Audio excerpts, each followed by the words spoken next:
Okay, that was sudden. I'm sorry, I got an emergency call and it's all right now. So, yeah, I hope there are no chat messages. Yeah, no chat messages are there.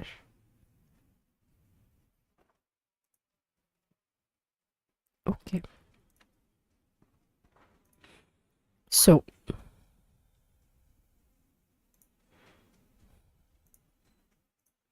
shopping district and started cooking simple meals for myself at home. I brought some planks at a local timber yard and had them cut to size so that I could make a desk for myself. I thought I could study on it and for the time being eat my meals there too. I made some shelves and got in a good selection of spices. A white cat, maybe 6 months old, decided she liked me and started eating at my plate. Called her Seagull. Once I had my place sorted out to some extent, I went into town and found a temporary job as a painter's assistant. I felt 2 solid weeks that way. The pay was good, but the work was murder, and the fumes made my head spin. Every day after work, I would eat at a cheap restaurant, wash it down with beer, go home and play with the cat, and then sleep like a dead man. No answer came from Naoko during that time. I was in the thick of painting when Midori popped into my mind. I hadn't been in touch with her for nearly 3 weeks. I realized and I hadn't even told her I had moved. I had mentioned to her that I was thinking of moving and she had said, "Oh, really?" And that was the last time we had the talk. I went to a phone box and dialed her number. The woman she who answered was probably her sister. When I gave her my name, she said, "Just a minute." But Midori never came to the phone. Then the sister or whoever she was got back on the line. "Midori says she's too furious to talk to you. You just moved and never said a thing to her, right? Just disappeared and never told her where you were going, right? Well, now you've got her boiling mad. And once she gets mad, she stays that way, like some kind of animal. Look, could you just put her on the phone? I can explain." She says she doesn't want to hear any explanations. "Can I explain to you then? I hate to do this to you, but could you just listen and tell her what I said?" "Not me. Do it yourself. What kind of man are you? It's your responsibility, so you do it. And do it right." It was hopeless. I thanked her and hung up. I really couldn't blame Midori for being angry, but with all the moving and fixing up and working for extra cash, I hadn't even given her a second thought. Not even Naoko had crossed my mind the whole time. This was nothing new for me. Whenever I get involved in something, I shut out everything else. But then I began to think how I would have felt it if the tables had turned and Midori had moved somewhere without telling me where or getting in touch with me for 3 weeks. I would have been hurt badly, no doubt. No, we weren't lovers, but in a way we had opened ourselves to each other even more deeply than lovers do. The thought caused me a great good deal of grief. What a terrible thing it is to wound someone you really care for, and to do it so unconsciously. As soon as I got home from work, I sat at my new desk and wrote to Midori. I told her how I felt as honestly as I could. I apologized without explanations or excuses for having been so careless and insensitive. "I miss you," I wrote. "I want to see you as soon as possible. I want to see my new house. I want you to see my new house. Please write to me," I said, and sent the letter special delivery. The answer never came. This was the beginning of one weird spring. I spent the whole holiday waiting for letters. I couldn't take a trip. I couldn't go home to see my parents. I couldn't even take a part time job because there was no telling when a letter might arrive from Naoko saying she wanted me to come and see her on such and such a date. Afternoons I would spend in the nearby shopping district in Kichijoji, watching double bills or reading in a jazz cafe. I saw no one and talked to almost no one. And once a week I would write to Naoko. I never suggested to her that I was hoping for an answer. I didn't want to pressure her in any way. I would tell her about my painting job, about Seagull, about the peach blossom in the garden, about the nice old lady who sold tofu, about the nasty old lady in the local restaurant, about the meals I was making for myself. But still, she never wrote. Whenever I was fed up reading or listening to records, I would work or a little in the garden. From my landlord, I borrowed a rake and broom and pruning shears and spent my time pulling weeds and trimming bushes. It didn't take much to make the garden look good. Once the owner invited me to join him for a cup of tea, so we sat on the veranda of main house drinking green tea and munching on rice crackers, sharing small talk. After retirement, he had got a job with an insurance company, he said, but he had left that too after a couple of years and now he was taking it easy.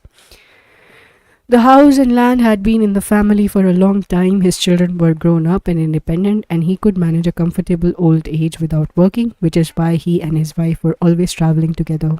That's nice, I said. No, it's not, he answered. Traveling is no fun. I would much rather be working. He let the garden grow wild, he said, because there were no decent gardeners in the area and because he had developed allergies that made it impossible for him to do the work himself. Cutting grass made him sneeze. When we had finished our tea, he showed me a storage shed and told me I could use anything I found inside, more or less by way of thanks for my gardening. We don't have any use for any of this stuff, he said, so feel free. And in fact, the place was crammed with all kind of things. An old wooden bath, a kid's swimming pool, baseball bats. I found an old bike, a handy-sized dining table with 2 chairs, a mirror and a guitar. I would like to borrow these if you don't mind, I said. Feel free, he said again. I spent the day working on the bike, cleaning the rust off, oiling the bearings, pumping up the tire, adjusting the gears and taking it to a bike repair shop to have a new gear cable installed. It looked like a different bike by the time I had finished. I cleaned a thick layer of dust off the table and gave it a new coat of varnish. I replaced the strings of the guitar and glued a section of the body that was coming apart. I took a wire brush to the rust on the tuning pegs and adjusted those. It wasn't much of a guitar, but at least I got it to stay in tune. I hadn't had a guitar in my hands since school, I realized. I sat on the porch and picked my way through the drifters up on the roof as well as I could. I was amazed to find I still remembered most of the chords. Next, I took a few planks of wood and made myself a square letterbox. I painted it red, wrote my name on it, and set it outside my door, up until 3 April. The only post that found its way to my box was something that had been forwarded from the dorm. A notice from the reunion committee of my school. A class reunion was the last thing I wanted to have anything to do with. That was the class I had been in with Kezuki. I threw it in the bin. I found a letter in the box on the afternoon of 4th April. It said, Riko Ishida on the back. I made a nice clean cut across the seal with my scissors and went out to the porch to read it. I had a feeling this was not going to be good news, and I was right. First, Riko apologized for making me wait so long for an answer. Naoko had been struggling to write me a letter, she said, but she could never seem to write one through to the end. I offered to send you an answer in her place, but every time I pointed out how wrong it was of her to keep you waiting, she insisted that it was far too personal a matter, that she would write to you herself, which is why I haven't written sooner. I'm sorry, really. I hope you can forgive me. I know you must have had a difficult month waiting for an answer, but believe me, the month has been just as difficult for Naoko. Please try to understand what she's been going through. Her condition is not good, I have to say in all honesty. She was trying her best to stand on her own 2 feet, but so far the results have not been good. Looking back, I see now that the first symptom of her problem was her loss of ability to write letters. That happened around the end of November or beginning of December. Then she started hearing things. Whenever she would try to write a letter, she would hear people talking to her, which made it impossible for her to write. The voices would interfere with her attempts to choose her words. It wasn't all that bad until about the time of your second visit, so I didn't take it too seriously. For all of us here, these kind of symptoms come in cycles, more or less. In her case, though, they got quite serious after you left.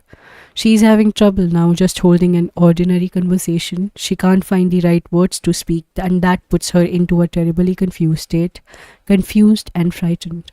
Meanwhile, the things she's hearing are getting worse. We have a session every day with one of the specialists. Naoko and the doctor and I sit around talking and trying to find the exact part of her that's broken. I came up with the idea that it would be good to add you to one of our sessions if possible. And the doctor was in favor of it, but Naoko was against it.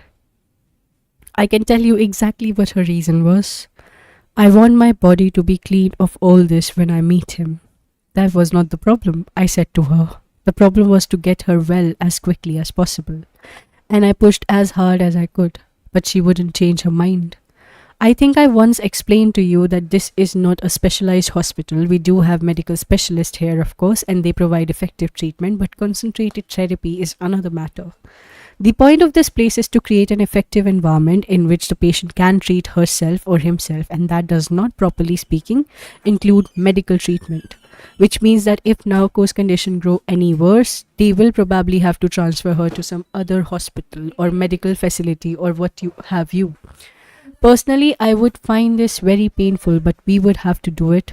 That isn't to say that she couldn't come back here for treatment on a kind of temporary leave of absence, or better yet, she could even be cured and finish with hospitals completely. In any case, we are doing everything we can, and Naoko is doing everything she can. The best thing you could do, meanwhile, is hope for her recovery and keep sending her those letters. It was dated 31st March. After I had read it, I stayed on the porch and let my eyes wander out to the garden, full now with the freshness of spring. An old cherry tree stood there, its blossoms nearing the height of their glory. A soft breeze blew, and the light of the day lent its strangely blurred, smoking colors to everything. Seagull wandered over from somewhere, and after scratching at the boards of the veranda for a while, she stretched out next to me and fell asleep. I knew I should be doing some serious thinking, but I had no idea how to go about it.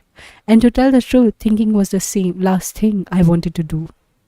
The time would come soon enough when I had no choice in the matter, and when that time came, I would take a good long while to think things over. Not now, though. Not now.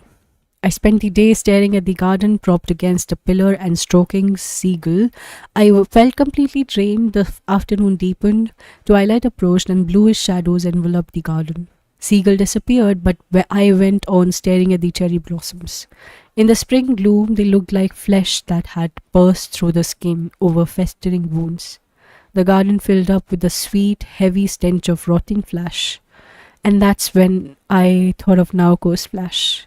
Naoko's beautiful flesh lay before me in the darkness, countless buds bursting through her skin, green and trembling in an almost imperceptible breeze. Why did such a beautiful body have to be so ill? I wondered. Why didn't they just leave Naoko alone? I went inside and drew my curtains, but even indoors there was no escape from the smell of spring. It felt everything from the ground up. But the only thing the smell of spring brought to mind for me now was that putrefying stench. Shut in behind my curtains, I felt a violent loathing for spring. I hated what the spring had in store for me. I hated the dull, throbbing ache it aroused inside me. I had never hated anything in my life with such intensity. I spent 3 full days after that all but walking on the bottom of the sea. I could hardly hear what people said to me, and they had just as much trouble catching anything I had to say. My whole body felt enveloped in some kind of membrane, cutting off any direct contact between me and the outside world. I couldn't touch them, and they couldn't touch me. I was utterly helpless, and as long as I remained in that state, they were unable to reach out to me. I sat leaning against the wall, staring up at the ceiling. When I felt hungry, I would nibble anything within reach, drink some water, and when the sadness of it got to me, I would knock myself out with whiskey. I didn't bathe, I didn't shave. This is how the 3 days went by. A letter came from Midori on 6th April. She invited me to meet her on campus and have lunch on the 10th, when we had to enroll for lectures. I put off writing to you as long as I could, which makes us even, so let's make up. I have to admit it, I miss you. I read the letter again and again, 4 times altogether, and still I couldn't tell what she was trying to say to me. What could it possibly mean? My brain was so fogged over, I couldn't find the connection from one sentence to the next. How would meeting her on enrollment day make us even? Why did she want to have lunch with me? I really was losing it. My mind had gone slack, like the soggy roots of a subterranean plant. But somehow I knew I had to snap out of it. And then those words of Nagasawa's came to mind. Don't feel sorry for yourself. Only assholes do that. Okay, Nagasawa. Right on. I heard myself thinking. I let out a sigh and got to my feet. I did my laundry for the first time in weeks, went to the public bath and shaved, cleaned my place up, shopped for food and cooked myself a decent meal for a change, fed the starving seagull, drank only beer and did 30 minutes of exercise. Shaving, I discovered in the mirror that I was becoming emaciated. My eyes were popping. I could hardly recognize myself. I went out the next morning on a longish bike ride, and after finishing lunch at home, I read Rico's letter one more time. Then thought seriously about what I ought to do next. The main reason I had taken Rico's letter so hard was that it had upsetted me, my optimistic belief that Naoko was getting better. Naoko herself had told me, my sickness is a lot worse than you think. It has far deeper roots. And Rico had warned me there was no telling what might happen. Still, I had seen Naoko twice and had gained the impression that she was on the mend. I had assumed that the only problem was whether she could regain the courage to return to the real world, and that if she managed to, the two of us could join forces and make a go for it. Rico's letter smashed the illusory castle that I had built on that fragile hypothesis, leaving only a flattened surface devoid of feeling. I would have to do something to regain my footing.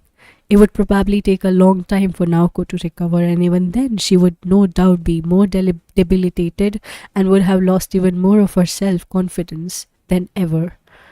I would have to adapt myself to this new situation. As strong as I might become, though, it would not solve all the problems. I knew that much. But there was nothing else I could do. Just keep my own spirits up and wait for her to recover. Hey there, Kizuki, I thought. Unlike you, I've chosen to live. And to live the best I know how. Sure, it was hard for you. What the hell? It's hard for me. Really hard. And all because you killed yourself and left Naoko behind. But that's something I will never do. I will never ever turn my back on her. First of all, because I love her and because I am stronger than she is. And I am just going to keep on getting stronger. I'm going to mature.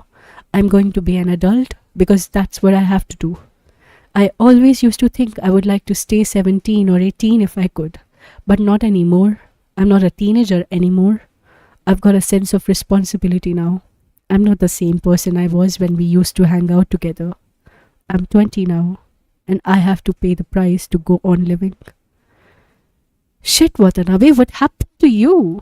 Midori asked. You're all skin and bones? That bad, huh?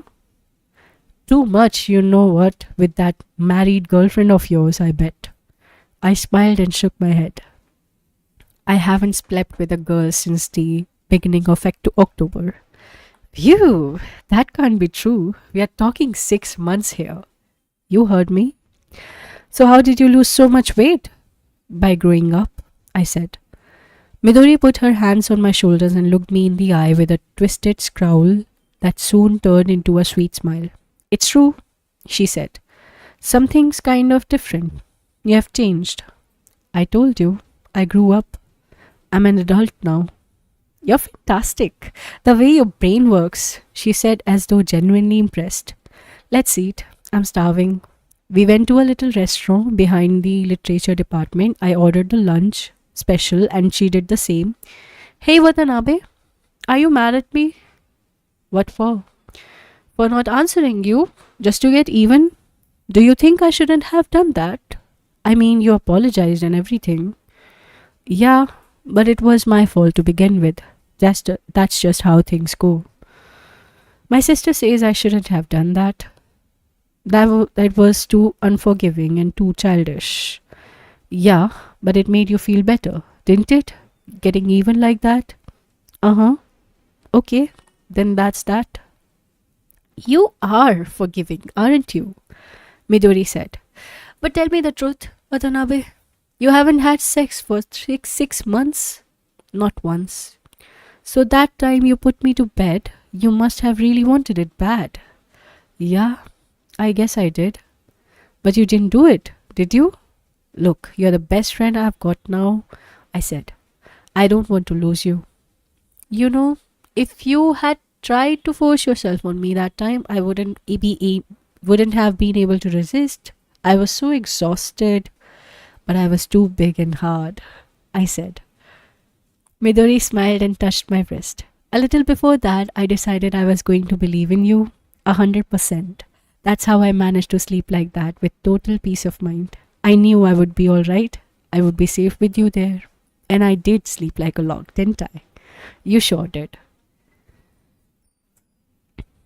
On the other hand, if you were to say to me, hey Midori, let's do it, then everything will be great. I would probably do it with you. Now, don't think I'm trying to seduce you or tease you.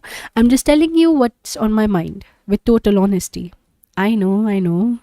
While we ate lunch, we showed each other our enrollment cards and found that we had enrolled for two of the same courses, so I would be seeing her twice a week at least. With that out of the way, Midori told me about her living arrangements. For a while, neither she nor her sister could get used to the living in a flat because it was too easy, she said. They had always been used to running around like mad every day, taking care of sick people, helping out at the bookshop, and one thing or another. We are finally getting used to it, though, she said. This is the way we should have been living all along, not having to worry about anyone else's need, just stretching out any way we felt like it. It made us both nervous at first, as if our bodies were floating a few inches off the ground.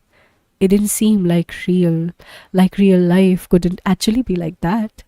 We were both tense, as though everything was about to be tipped upside down any minute. A couple of warriors, I said with a smile. Well, it's just that life has been so cruel to us until now, Midori said. But that's okay. We are going to get back everything it owes us. I bet you are, I said. Knowing you, but tell me, what's your sister doing these days? A friend of hers opened a swanky accessory shop a little while ago. My sister helps out there 3 times a week. Otherwise, she's studying cookery, going on dates with her fiance, going to the cinema, vegging out, and enjoying life. Midori then asked about my new life. I gave her a description of the layout of the house and the big garden and the Seagull the cat, and my landlord. Are you enjoying yourself? She asked. Pretty much, I said. Could have fooled me, said Midori. Yeah, and springtime too, I said. And you're wearing that cool pullover your girlfriend knitted for you. With a sudden shock, I glanced down at my wine-colored jumper. How did you know? You're as honest as they come, said Midori. I'm guessing, of course, anyway. What's wrong with you? I don't know. I'm trying to whip up a little enthusiasm. Just remember, life is a box of chocolates. I just shook my head a few times and looked at her. Maybe I'm not so smart, but sometimes I don't know what on earth you are talking about. You know, they have got these chocolate assortments and you like some but you don't like others. And you eat all the ones you like and only ones left are the ones you don't like as much. I always think about that when something painful comes up. Now I just have to polish these off and everything will be okay. Life is a box of chocolates. I suppose you could call it a philosophy. It's true though. I've learned it from experience. We were drinking her coffee when two girls came in. Midori seemed to know them from university. The three of them compared enrollment cards and talked about a million different things. What kind of marks did you get in German? So and so got hurt in the campus riots. Great shoes. Where did you buy them? I half listened and it felt as though their comments were coming from the other side of the world. I sipped my coffee and watched the scene passing by the shop window. It was a typical university springtime scene as the new year was getting underway.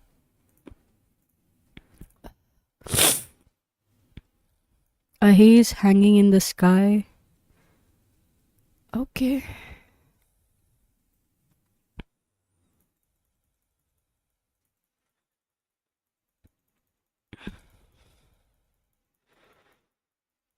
Is this the last chapter? Yeah. Okay, I need to stop the stream But I will be uploading the recording after I finish this chapter. I'll continue from here. Bye bye for now. Keep reading, those who are watching the stream, that is for sure. No messages? Great. Bye bye. Take care. Keep reading. Ending the stream.